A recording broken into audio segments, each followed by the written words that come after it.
Elle n'était plus grand-chose, Bruno Mazur très violent en évoquant la mort de la Didi. Interrogé par Télé Loisirs à l'occasion des 25 ans de la mort de la Didiana, Bruno Mazur, qui présentait à l'époque le JT de France 2, s'est souvenu de son manque d'entrain à traiter cette information, qu'il considérait comme un fait divers sans grande importance. Le 31 août 1997, la Didi a perdu la vie dans un accident de voiture à 36 ans seulement. Un événement tragique qui a conduit les chaînes de télévision à bouleverser leur programme, pour annoncer la nouvelle aux Français. Sur TF1, c'est Robert Mamua qui s'en est chargé, puisque Claire Chazal avait éteint son téléphone pendant la nuit.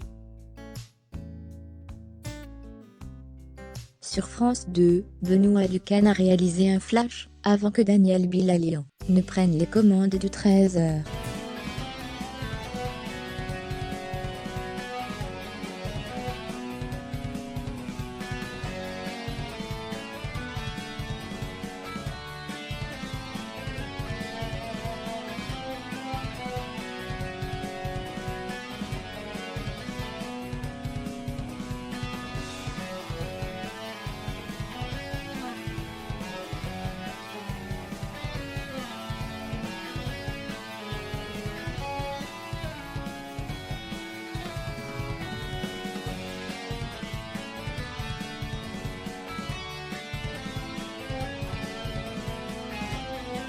De permanence la nuit du drame, Bruno Mazur a bien répondu à l'appel de sa direction lui faisant part du décès de la princesse.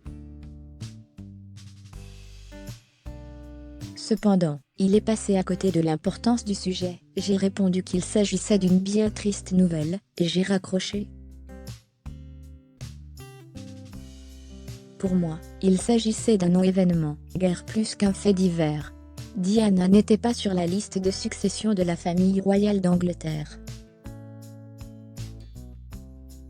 Elle n'était plus grand-chose à mes yeux.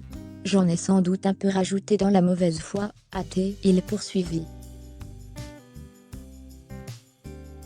S'il a bien présenté le JT de 20h, Bruno Mazur n'en conserve pas un bon souvenir. On a interviewé des gens qui n'avaient rien vu ni rien entendu. Journalistiquement, j'ai été honteux de ce qu'on a mis à l'antenne ce jour-là. Je me souviens de la tête d'Arlette Chabot, alors directrice de l'information.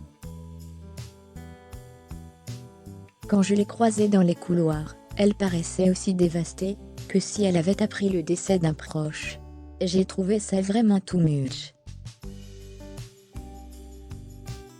Le pire JT de ma carrière, c'est il souvenu. Une quinzaine de jours plus tard, Bruno Mazur a été évincé de son poste. Et selon lui, son attitude après le décès de Diana Spencer n'est pas étrangère à la décision de sa direction.